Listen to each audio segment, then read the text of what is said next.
este é o CNN Money, o podcast que te ajuda a tomar as melhores decisões. Hoje é sexta-feira, finalmente ela chegou, dia 6 de maio. Vamos juntos, eu e Muriel Porfírio, aqui te informar sobre os principais destaques econômicos dessa sexta-feira e também trazer um pouco do resumo do que aconteceu de importante na semana, mas a gente começa, claro, falando sobre o baque dos mercados nessa quinta-feira, isso depois do rally da forte alta que os índices tiveram na quarta. Vamos explicar o que está acontecendo, então, com os mercados, essa volatilidade enorme. Então, na manhã dessa sexta-feira, os futuros americanos abriram em queda, estendendo as fortes quedas que tiveram na quinta-feira. Então, na quinta, o S&P, por exemplo, caiu 3,6%, o Nasdaq, que é o índice da Bolsa Tecnológica Americana, caiu 5%, teve a maior queda diária desde junho de 2020. Com isso, depois daquele forte rally da quarta-feira, foi a maior reversão que o mercado viveu, isso desde o começo da pandemia. O que aconteceu então na quarta? Relembrando, as bolsas tiveram algumas das maiores altas em 2 anos, depois que o presidente do Fed, o Jerome Powell, disse que os próximos aumentos de juros nos Estados Unidos poderiam ficar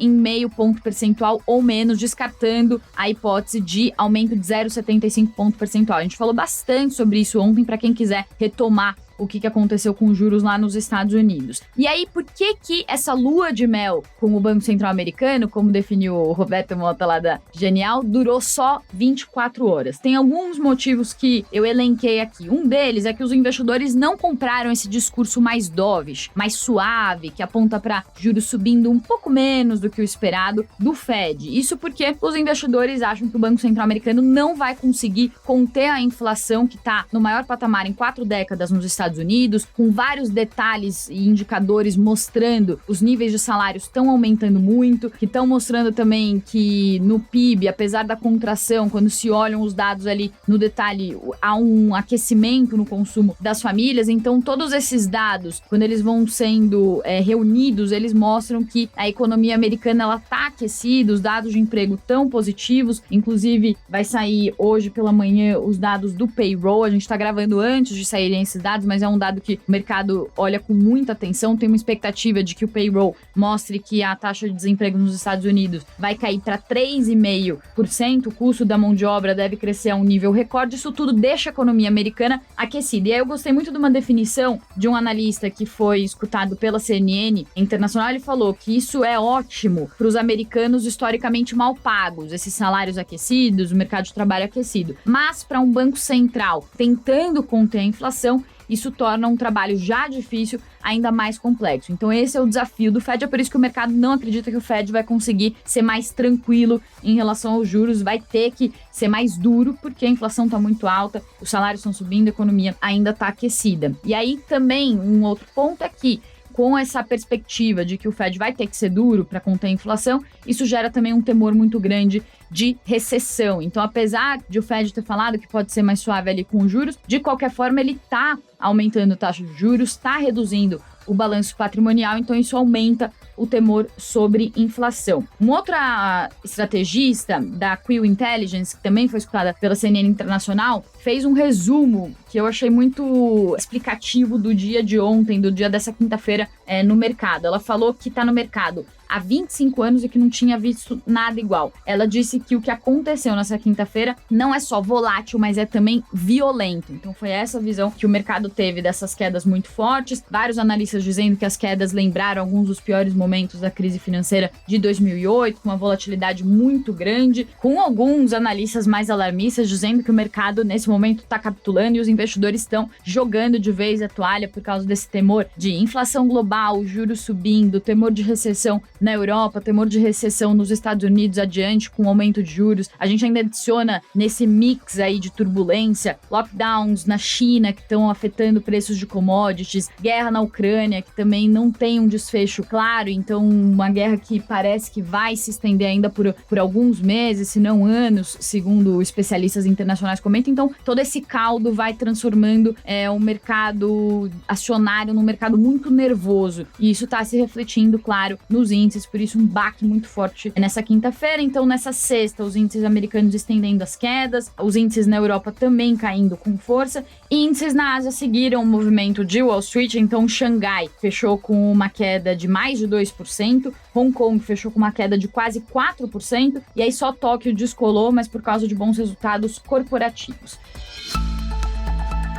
Bom, então esse panorama aí sobre o que aconteceu, essa volatilidade enorme nos mercados globais, o que aconteceu para ter um rally na quarta, depois cair tudo na quinta, né? O mercado aí de olho nesses dados de emprego dos Estados Unidos nessa sexta. Mas aqui, internamente, no Brasil, a gente também teve notícia importante no nosso mercado de ações, que foi, claro, o resultado da Petrobras. Então, a Petrobras divulgou o seu resultado do primeiro trimestre e registrou o maior lucro da história de uma empresa de capital aberto no Brasil, um lucro de 44 bilhões de reais. Esse lucro subiu 38 vezes, comparando o primeiro trimestre desse ano com o primeiro trimestre do ano passado, mas o que seria motivo de comemoração para qualquer empresa. Traz cautela quando se trata da Petrobras, claro, por causa do risco político. Então, toda vez que a Petrobras tem ótimos resultados, ou quando o petróleo está subindo, isso ajuda os resultados da empresa, como é o caso agora, isso gera um temor de interferência política. Eu lembro uma fala de um especialista do mercado que ele sempre falou que a Petrobras é a única petrolífera que torce para que o preço do petróleo não suba, porque quando o preço do petróleo sobe, a pressão política sobre os preços da Petrobras, sobre política de preços da Petrobras, acaba aumentando, e isso sempre gera muita incerteza em relação às ações da empresa. O José Mauro Coelho, que é o novo presidente da Petrobras, disse que o resultado positivo foi motivado pelo fato de a Petrobras estar saneada agora, pelo fato dela ter reduzido os encargos com pagamentos de dívidas, estar investindo com responsabilidade, operando com eficiência, e claro que tem o efeito do preço do petróleo. Os resultados também, a empresa comenta que isso impulsionou muito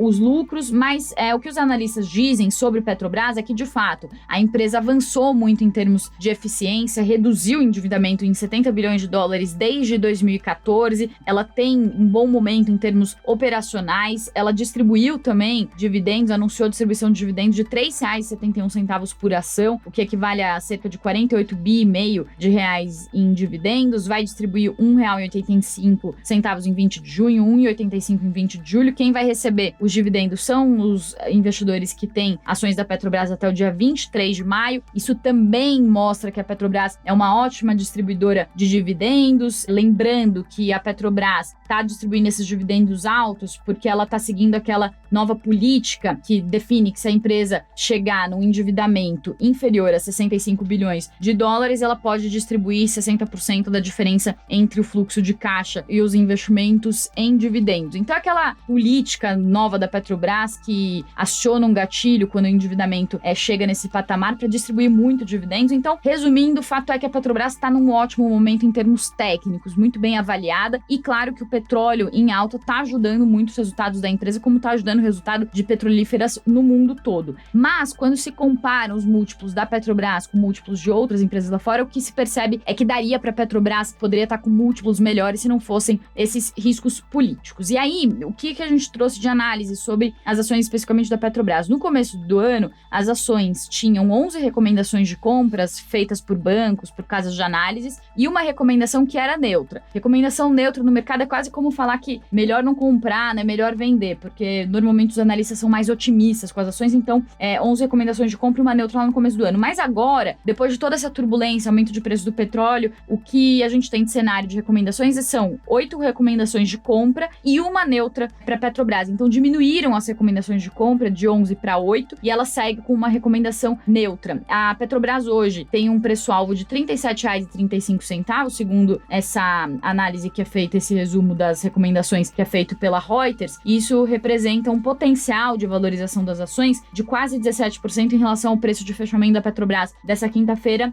que fechou em R$32. Agora de manhã, na pré-abertura do mercado lá nos Estados Unidos, inclusive os ADRs da Petrobras, né, os recibos das ações negociados lá fora, estavam subindo mais de 2%. Então, o que a gente tem? Um risco político que afeta bastante as ações da empresa. É por isso que no começo do ano as ações estavam com mais recomendações, o preço do petróleo começa a subir, começa a ter muita conversa política sobre interferência na empresa e aí as recomendações caem. E a gente vai trazer aqui uma fala que reforça esse temor do mercado sobre interferência política, que foi a fala do presidente Jair Bolsonaro ontem, comentando os resultados da Petrobras, falando que o seu lucro é abusivo e falando que o lucro da Petrobras é um estupro. Vamos ouvir. Não aumente mais o preço dos combustíveis. O lucro de vocês é um estupro, é um absurdo. Vocês não podem aumentar mais o preço do combustível. Apelo à Petrobras, que eu não mando em vocês, eu não vou interferir, que não tenho como interferir. Vejam o lucro abusivo que vocês têm. E tanto é verdade que é abusivo, que tem crescido com o aumento do preço do petróleo lá fora. Quanto mais alto o petróleo, mais vocês lucram. Quem paga quanto? O povo brasileiro. E o combustível tem sido o vilão da inflação. Nos últimos 2 meses, a inflação está batendo quase 3%, em apenas 2 meses. Porque quem está vendendo banana, por exemplo, não está aumentando a banana porque quer aumentar. Está aumentando porque ela chega mais cara por causa do frete. Então, apelo à Petrobras, os seus lucros bilionários, não quebrem o Brasil. E o Alexandre Schwartzman, nosso especialista CNN, comentou essa fala do presidente Jair Bolsonaro e fez uma análise sobre como esse tipo de fala, de manifestação, afeta a empresa. Vamos ouvir. Não faz sentido nenhum. Quer dizer, eu estava observando aqui, ouvindo a fala do presidente, assim, talvez ele tenha batido o recorde de atrocidades econômicas por segundo, numa fala presidencial, pelo menos, né? Não faz sentido. Veja, aumentou o preço do petróleo lá fora. A Petrobras vende petróleo lá fora, né? Vamos lembrar que, inclusive, boa parte do petróleo que a Petrobras faz no Brasil sequer pode ser usada domesticamente, porque não é nem adequado para as nossas refinarias. Ela vende num preço mais caro, ela obviamente faz mais lucro. Na questão de combustíveis, não está nem claro que a margem da Petrobras foi isso tudo, porque ela passou boa parte do primeiro trimestre, que foi exatamente esse período de lucro recorde, com o preço doméstico de combustíveis abaixo do preço internacional. Foi só em março que a Petrobras reajustou, verdade que reajustou bastante, mais ou menos equilibrou, mas ela passou quase todo o primeiro trimestre vendendo gasolina no Brasil a um preço inferior ao internacional. Então, o lucro da Petrobras não tem nada de abusivo com o consumidor, ela está se aproveitando, obviamente, de uma situação internacional, como, de fato, como qualquer vendedor de commodities. Quem produz soja se beneficiou porque o preço da soja lá fora subiu. Mesma coisa com minério de ferro, mesma coisa com a carne, mesma coisa com o alumínio, enfim. É um momento que a Petrobras está vivendo. E essa história de subiu 3.000%, gente, vamos parar e pensar um pouquinho. O lucro da Petrobras no primeiro trimestre do ano passado foi 1 bilhão. Isso é ridículo para o tamanho de uma empresa do tamanho da Petrobras. Então, obviamente, proporcionalmente cresce muito, mas essa comparação em particular é muito pobre para explicar o que está acontecendo. E vale falar, só um comentário final sobre Petrobras, para a gente passar para os próximos assuntos, que esse risco que os analistas, que os economistas enxergam sobre interferência na Petrobras é um risco que é visto na atual gestão, mas também é um risco que é visto em casos de transição do atual governo para um novo governo, já que os candidatos à presidência esse ano também estão falando sobre Petrobras, estão falando sobre possível mudança na política de preço da Petrobras. Então, é um assunto que preocupa os investidores. E aí, o resumo que eu faço aqui, ouvindo muitos especialistas, quando falam de recomendação para a Petrobras, se o investidor, ele topa correr risco, é um investidor arrojado, pode ir talvez para a Petrobras, porque a Petrobras é uma empresa que está distribuindo muito dividendo e é uma empresa que está se beneficiando aí com alta de petróleo. Mas para quem não gosta de risco, não é uma boa opção. E claro, tem os analistas também que falam que ela não é uma boa opção de qualquer forma, porque mesmo que o petróleo esteja no bom momento, mesmo que ela distribua bons dividendos, altos dividendos, esses riscos acabam afetando muito as ações da empresa e acabam tirando o potencial de crescimento dessas ações, de valorização dessas ações, ainda mais num ano de eleição. Então falam para o investidor não entrar em Petrobras. Então algumas visões aí sobre as ações da empresa.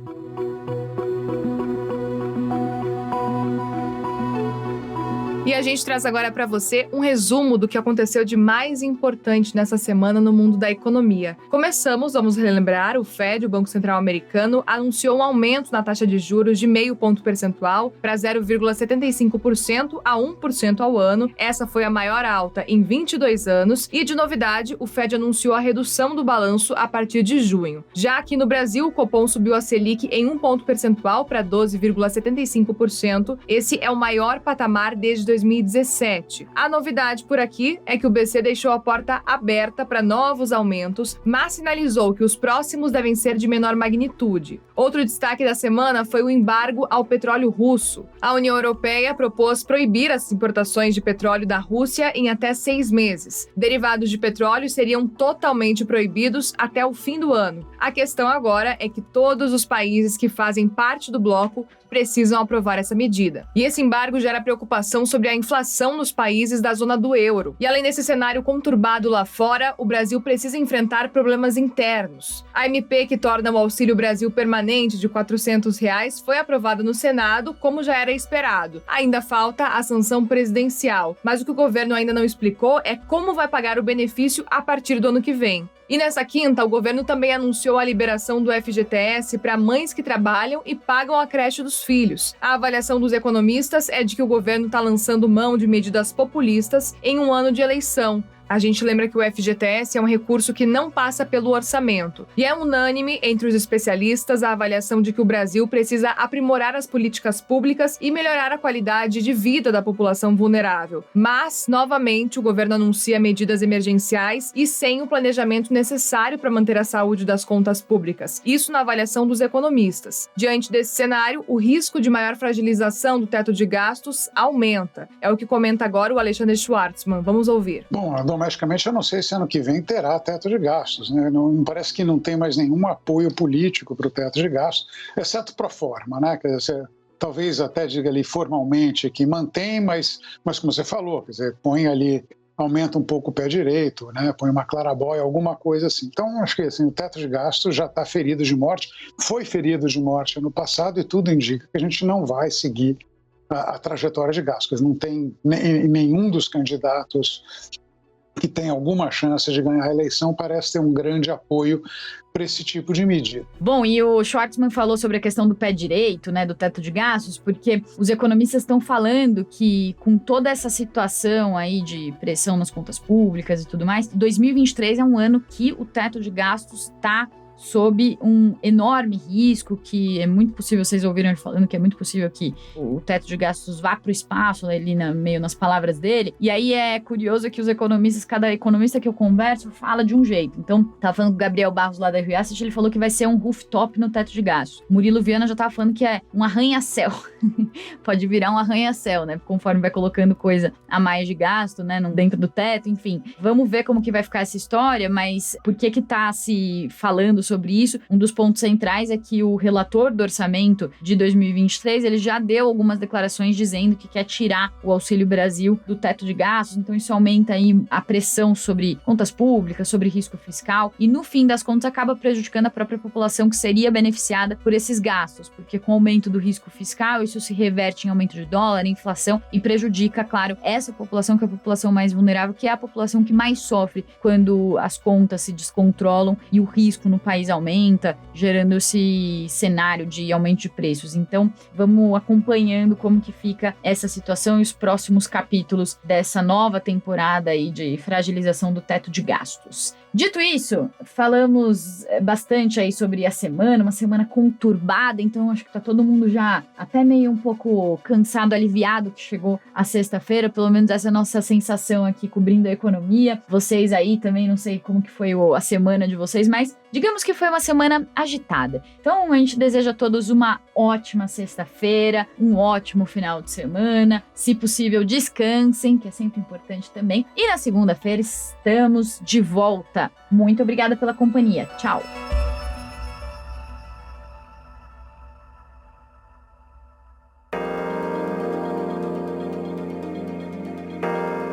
Com a apresentação de Priscila Yazbek, este podcast foi produzido pela Maremoto para a CNN Brasil. Edição e sonorização, Felipe Gomes. Coordenação geral, Paula Weinberg e Felipe Gomes. Coordenação de produto, Verônica Schneider. Coordenação editorial, Diego Toledo. Você também pode ouvir o CNN Money no site da CNN Brasil. E aproveite para conhecer os nossos outros programas em áudio. Acesse cnnbrasil.com.br/podcasts.